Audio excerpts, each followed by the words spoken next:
style, on balance. But they couldn't agree on a clear winner. So they made it up instead. Ulrika for Prime Minister. Who could possibly disagree with that? So which of the three leaders will wow tonight's guest diners with their moves?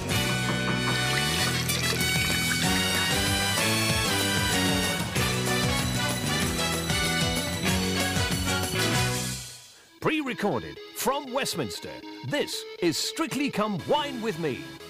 Dancing, dining and judging tonight, broadcaster and former MP Giles Brandreth. Dance Supremo Arlene Phillips, award-winning film director Gurinder Chadha, and author of How to Lose Friends and Alienate People, bags I don't get to sit next to him, it's Toby Young. Performing for them are Twinkle Toes Nick Clegg. Dancing the I've Got the Jitters Bug Jive, it's David Cameron. And doing the two left feet shuffle, put your hands together please, for Gordon Brown. Ladies and gentlemen, dinner is served.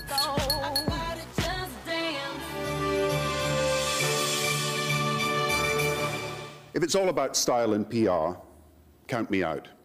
If it's about the big decisions, if it's about judgment, it's about delivering a better future for this country, I'm your man. It's clear from last week's debate that the country wants change. But the question is, what sort of change and who's best placed to lead that change? If you vote Conservative, you will get a new team running the country from May the 7th, and you won't be stuck with what you've got now. I am so proud of the values that have made our country so great. Democracy, human rights, the rule of law. But the sad truth is that in recent years, our governments under the old parties have let those values down. So after last week, all eyes are on Nick Clegg first. How's he doing so far? There are a whole lot of things, whether we like it or not, whatever your views on Europe and the European Union, which we simply can't do on our own. We can't deal with climate change on our own. The weather doesn't stop at the cliffs of Dover. Climate change? That's a surprise. Climate change? He thinks he's going to win the election on climate change? Oh, it's all over.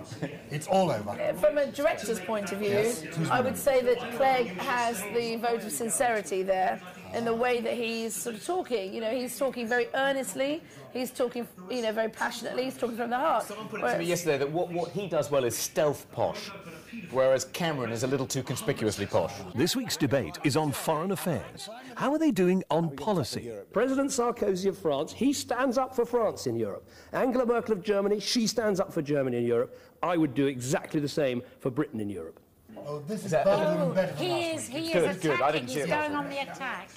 I want to make sure that we say the same thing when we're in Bristol about wanting to be in Europe, but not run by Europe, wanting to have a single market that's good for our country, wanting to trade with Europe, but not go over to Brussels and say something different. It's that, the same old politics. How on earth does it help anyone in Bristol, or anyone else in the country for that matter, David Cameron, to join together in the European Union with a bunch of nutters, anti-Semites, people who deny climate change exists, homophobes? That doesn't help Britain. Of course we need to change the European Union, but you change clubs of which you are a member by getting stuck in, not standing on the sidelines and complaining about things.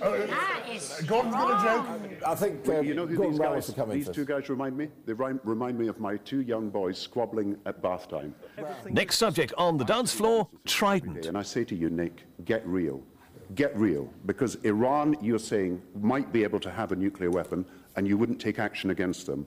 But you're saying that we've got to give up our Trident submarines and our nuclear weapon now, and we give up our own. Real, what is dangerous is to commit to spend a whole lot of money that we might not have on a system which almost certainly won't help when the world is changing, when we're facing new threats, when now more and more military experts are... He's doing well. He is. He's coming up and out again. Out of the... Absolutely, because he touches people. That was a 6. The movement of the body is the language of the dance. So what are the politicians really saying? Clegg's a better shape, it's true. He's got broader shoulders, he's got a better frame, he's taller. Do you think that's what gives him the edge? No, I think that he was somebody really worked on his body language, his presentation, his openness in his chest, his directness, his focus with his eyes. Brown is styling, he's statesmanly, he's broad-shouldered. He looks broader because of the aspect ratio on the telly.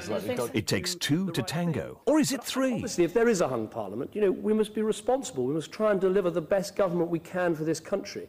But I actually, if you want my frank and honest answer, I don't think a hung parliament would be good for Britain. It's for the voters to decide. You're the boss. It's your decisions that will count, and you have the vote to make a difference. If you decide that no one here deserves an outright majority, then of course we'll need to, just need to be open about it and talk to each other. We'll talk to each other in order to provide the good government, the sound government that you deserve. He's damned attractive too. That helps. That is I think we got that. Is he the one you'd like to dance with more than any of the others, are we? Yes. That's it, Arlene. You go, girl. David, you're a risk to the economy. Nick's a risk to our security with his nuclear weapons policy. You're a risk to the economy. Look. Body language there. You're not allowed to point. The accusing finger. The accusing finger. Oh, j'accuse. So that's it. Home James. Judges, don't forget your final scores, please. I have to say, not only did I rate Nick Clegg tonight, but I rated him last week too.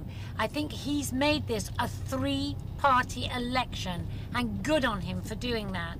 And tonight I think he came over well, not quite as strong as he did last week. But I wasn't sure about his immigration policy, but I was sure about everything else, and I gave him a fabulous 8. David Cameron needed to win this debate to stay in the race, and I think he did that conclusively, and I'd give him a 9. To think that tonight I could have spent 90 minutes watching a rerun of The Wire, and instead I watched this. I can't believe it. I can't believe it. It was okay. Gordon Brown, well, he began by telling us that he was no expert. If we wanted PR and spin, he was not our man. And for that, he scores 10 points. He was spot on as far as that's concerned. He actually didn't do too badly if he was wanting to portray himself as Mr. Exhausted, Mr. Grumpy, and occasionally Mr. Nasty. 9 points.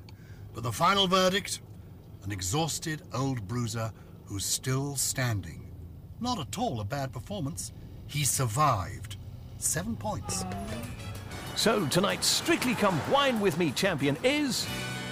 no one. It's a draw. 2 down, 1 to go. Join us next week, won't you, for the final. I might even watch myself. Under the prospect of a free nightcap,